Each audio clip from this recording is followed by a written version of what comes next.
काली राजकुमारी का गरीब झोपड़ी ससुराल। राजकुमारी गीतांजलि, राजकुमारी गीतांजलि, उठ जाइए, आपके कॉलेज जाने का समय हो गया है। क्या माँ, आप भी ना रोज सुबह सुबह उठा देती हो, थोड़ी देर हमें और सोने दीजिए। राजकुमारी गीतांजलि, अगर आप समय से नहीं उठेंगी तो अपने पिताजी के बाद इस सारे कारोबार को कैसे संभालेंगी? एक तो आप बार बार मुझे ये राजकुमारी बोलना बंद कीजिए। मेरा नाम गीतांजलि है, आप मुझे सिर्फ गीतांजलि बोला कीजिए।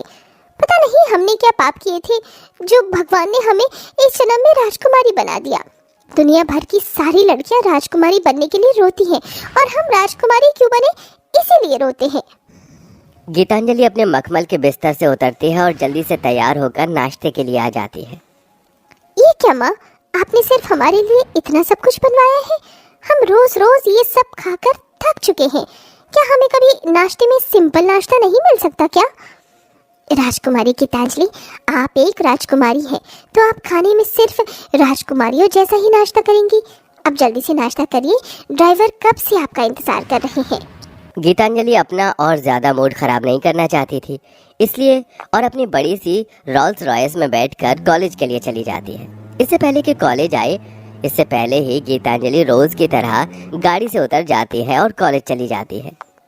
देखो देखो कौन आया है, miss Geetanjali, sorry miss black duck.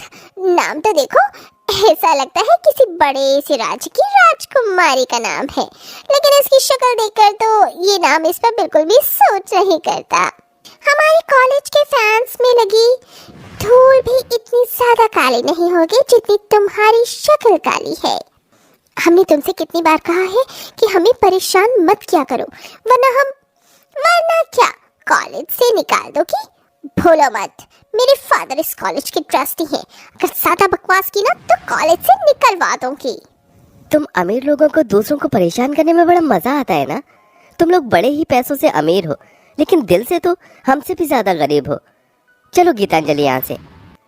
Vinod Geetanjali का हाथ पकड़ता है और उसे वहां से लेकर चला जाता है। मैंने तुमसे कितनी बार कहा है कि अमीर जातियों के मुंह मत लगा करो। इन अमीरों का सिर्फ एक ही काम होता है, हम गरीबों को परेशान करना और हमारा मजाक उड़ाना।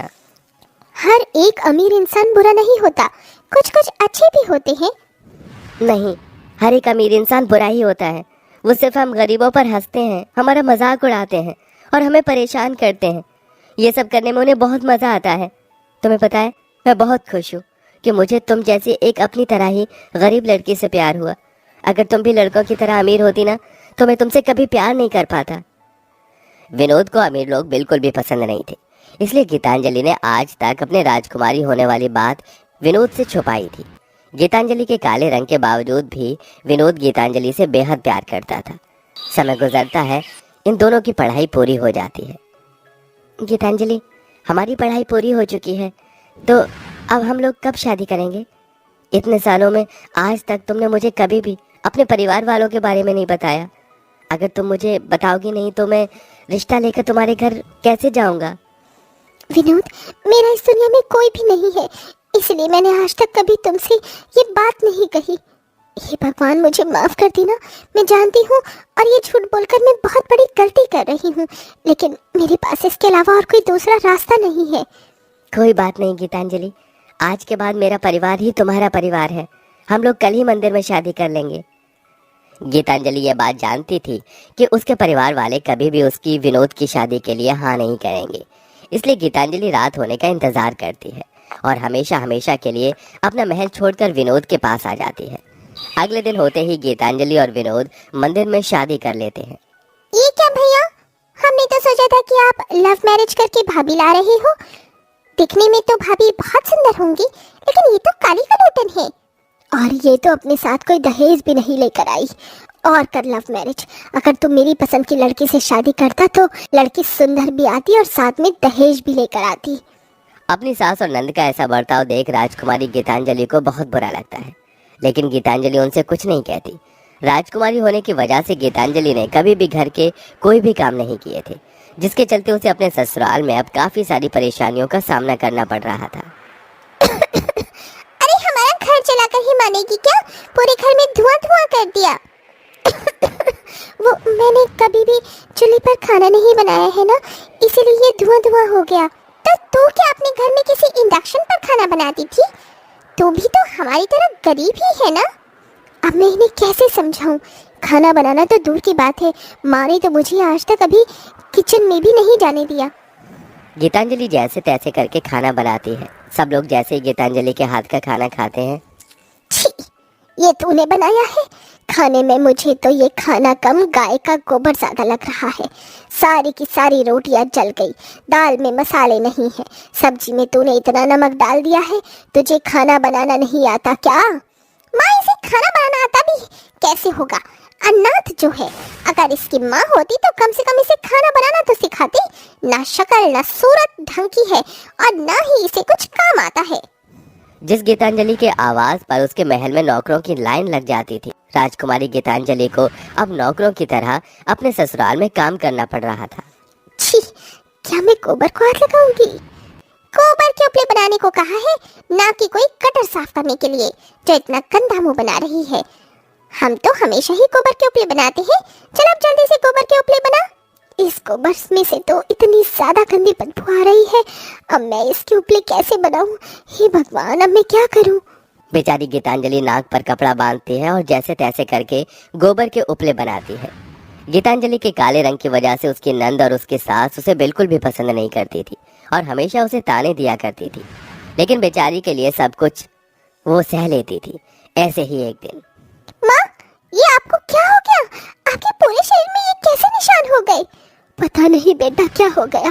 देख तो जरा, इसमें तो पीप भी निकल रही है। एक काम कर, जल्दी से हल्दी का लेप बना कर ले आ।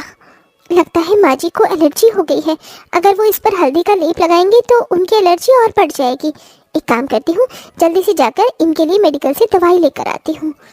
गीतांजलि जल्दी से नजदीकी मेडिकल स्टोर पर जाती है और अपनी सास की एलर्जी के लिए दवाई ले आती है। जी, ये दवाई लगा लीजिए, इससे आपकी एलर्जी कुछ दिनों में ठीक हो जाएगी। ये दवाइयों के चोचले मुझे पसंद नहीं है।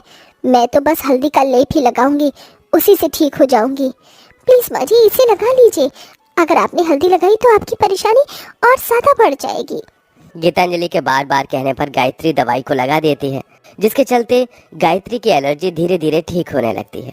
इसी बीच गीतांजलि अपनी सास गायत्री का भी अच्छे से ध्यान रखती है, जिसके चलते गायत्री भी अब धीरे धीरे गीतांजलि को पसंद करने लग गई थी।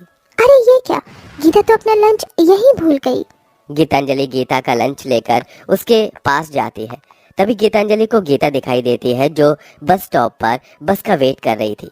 तभी गीतांजलि की नज़र गीता के बगल में लगे खंबे पर जाती है, जिसकी एक तार टूटकर नीचे ही गिरने वाली थी, जिसे देख गीतांजलि जल्दी से गीता के पास जाती है और उसे उस वायर के नीचे आने से बचा लेती है। भाभी, आप पागल हो गई हो क्या? आपके धक्के की वजह से मैं गिर सकती थी। आप इन पर क्यों चल रही हैं? ये देखिए बिजली का तार, अगर यहाँ पर गिर जाता ना तो आपकी खड़े खड़े मौत हो जाती। आपको तो इनका शुक्रिया अदा करना चाहिए कि इन्होंने आपको धक्का देकर इससे बचा लिया। उस पैसेंजर की बात सुन गीता को बहुत बुरा लगता है और गीता गीतांजलि से माफी मांग लेती है और सब कुछ अच्छा चल रहा होता है। लेकिन गीतांजलि के राजकुमारी होने की वजह से पुलिस गीतांजलि को तलाश में थी। पुलिस को गीतांजलि के बारे में पता लग जाता है, जिसके बाद गीतांजलि के माता पिता पुलिस के साथ गीतांजलि के ससुराल पहुंच जाते हैं। गीतांजलि, क्या है ये सब? राजकुमारी होते हुए अपने महल से कोई ऐसे भागता है क्या? राजकुमारी, ये सब क्या है गीतांजलि? अब गीतांजलि विनोद और उसके परिवार से और सच्चाई नहीं छुपा सकती थी, इसलिए वो सब कुछ सच सच बता देती है।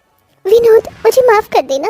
मैं अपनी राजकुमारी होने के बाद तुमसे हमेशा इसलिए छुपाती रही क्योंकि तुम्हें अमीर लोगों से नफरत थी। कहीं तुम मुझे छोड़ ना दो, तो इसीलिए मैंने तुम्हें कभी भी सब कुछ नहीं बताया। तुमने मुझसे सच्चाई छुपाकर गलती की, लेकिन ये सब तुमने सिर्फ हमारे प्यार के लिए किया, इसलिए मैं तुमसे गुस्सा नहीं हूँ। बहू, तू एक राजकुमारी है और हमने तेरे साथ नौकरों की तरह बर्ताव किया। हमारी गलती को माफ कर दे बहू। माँ जी, आप मुझसे माफी मत मांगिए। मैं भले ही राजकुमारी हूँ, लेकिन अब आपकी बहू हूँ। माँ, पिताजी, आप दोनों भी मुझे माफ कर दीजिए। मैं जानती हूँ मैंने आपका दिल बहुत दुखाया है।